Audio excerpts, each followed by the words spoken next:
విడు మొరటోడు అని వాళ్ళు వీళ్ళు ఎన్నెన్ని అన్న పసి పిల్లవాడు నవాడు.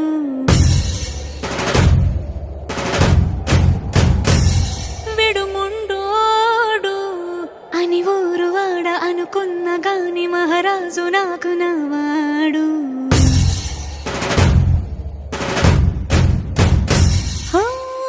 మాట పెడుసైనా మనసులో వెన్న రాయిలా ఉన్నవాడిలోన దేవుడెవరికి తెలుసును నాకన్నా. సూసేకి అగ్గిరవ్వ మాదిరే ఉంటా